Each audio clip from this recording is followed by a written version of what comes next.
Big budget പടങ്ങളായാൽ പോലും box ഓഫീസിൽ മൂക്കുകുത്തി വീഴാറുണ്ട്. അത് മുൻപുണ്ട്.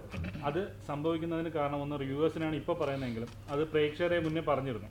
യഥാർത്ഥത്തിൽ അങ്ങനെ ഒരു കാരണമാണോ ഈ ഒരു മൂക്കുകുത്തലിന് കാരണം? അല്ല, ഞാൻ പറയുന്നത് അങ്ങനെയല്ല.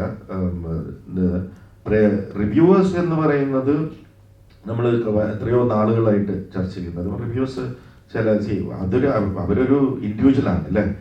അവരൊരു ഇൻഡിവിജ്വൽ അവരുടെ അഭിപ്രായം പറയുമ്പോൾ അത് ഞാൻ പലപ്പോഴും പറഞ്ഞിട്ടുണ്ട്. ഒന്ന്, ഈ റിവ്യൂയിങ് എന്ന് പറയുന്നത് ദൈവത്തെ ഓർത്ത് നിങ്ങൾ പബ്ലിക്കും കൂടെ കാണാനുള്ള ഒരു 3 ദിവസം കൊടുക്കണം. അത് ഞാൻ ആദ്യം തൊട്ടേ പറഞ്ഞു. ഞാൻ റിവ്യൂസിന് എഗെയിൻസ്റ്റ് ഒന്നുമല്ല, എല്ലായിടത്തും സിനിമ റിവ്യൂസ്. പിന്നെ ഇപ്പൊ കണ്ടുവരുന്ന ഒരു പ്രവണത ഈ റിവ്യൂ തന്നെ ഒരു മിമിക്രി ആക്കിക്കൊണ്ട് ചെയ്യുന്ന രീതി. അത് ആളുകളെ അവരിലേക്ക് അട്രാക്ട് ചെയ്യാനും അവർക്ക് റീച്ച് കിട്ടാനും അവർക്ക് ബേസിക്കലി അതിനെ കൊണ്ട് റവന്യൂ ഉണ്ടാക്കണം. അത് ഒരു ഇൻസൾട്ടിങ്ങിലേക്ക് റിവ്യൂസ് ഒക്കെ ആവാം, പക്ഷെ അതിനെ ഒരു പേഴ്സണൽ ഇൻസൾട്ട് അല്ലെങ്കിൽ ഒരു സിനിമയെ അടിച്ച് ആക്ഷേപിക്കുക, അതിലെ ക്രിയേറ്റേഴ്സിനെ കുറിച്ച് പറയുക, അതിനോടൊന്നും എനിക്കറിയാം. പോസിറ്റീവായിട്ടുള്ള റിവ്യൂസ് നമ്മൾ എടുക്കാൻ തയ്യാറാണ്. നിരൂപണം എപ്പോഴും നമ്മളെ തന്നെ കറക്റ്റ് ചെയ്യാനായിട്ട് എപ്പോഴും നമുക്ക് ആവശ്യമായ കാര്യമാണ്. നമ്പർ 1, അതൊരു 3 ദിവസം നിങ്ങൾക്ക് ചിലപ്പോൾ അത് ഇഷ്ടപ്പെട്ടില്ലായിരിക്കാം.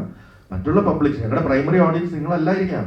നിങ്ങളുടെ ഏജിന് വേണ്ടി ഞങ്ങൾ നിർമ്മിച്ച സിനിമയല്ല. ഞാൻ ചിലപ്പോൾ അത് എൻ്റെ പ്രൈമറി ഓഡിയൻസ് സ്ത്രീകളായിരിക്കും.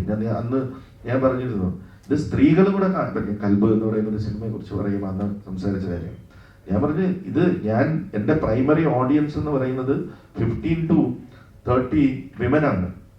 അത് നിങ്ങളുടെ അഭിപ്രായം നിങ്ങൾ പറയൂ. എനിക്ക് നിങ്ങളുടെ വൈഫിന്റെയും അമ്മയുടെയും കൂടെ അഭിപ്രായം കേൾക്കാൻ താല്പര്യമുണ്ട്. അവര് കണ്ടോ, നിങ്ങൾക്ക് ഇഷ്ടപ്പെട്ടില്ല, നിങ്ങളുടെ ഉറപ്പാ നിങ്ങൾക്ക് ചിലപ്പോൾ ഇഷ്ടപ്പെട്ടില്ലായിരിക്കാം.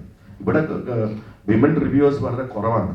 ഞാൻ പല ഗ്രൂപ്പുകളിലും എനിക്ക് സ്ത്രീകൾ അതിലിപ്പോൾ ഞാൻ നല്ല നല്ല മെസ്സേജുകൾ ആ സിനിമയെ കുറിച്ച് നല്ല അഭിപ്രായം പറഞ്ഞപ്പോൾ ഇത് നമ്മൾ തന്നെ ചുമ്മാ ഷെയർ ചെയ്യേണ്ടതായിട്ട് വരുന്നു. പക്ഷെ ഈ അതിനെ കുറിച്ച് അതേ വേഷം കെട്ടി അതേപോലെ ഒക്കെ വന്ന് മിമിക് ചെയ്യുന്ന കുറച്ച് റീച്ചുള്ളവർക്ക് അതിന് പെട്ടെന്ന് ജനങ്ങളിൽ നിന്നും അകറ്റാൻ കഴിയും, അവർക്ക് ഇഷ്ടപ്പെട്ടില്ലെങ്കിൽ. അപ്പൊ അതൊക്കെ മലയാള സിനിമയ്ക്ക് വളരെ ദോഷം. എന്ന് വെച്ചിട്ട് റിവ്യൂ കൊണ്ട് മാത്രമല്ല സിനിമകൾ ഫ്ലോപ്പാവും.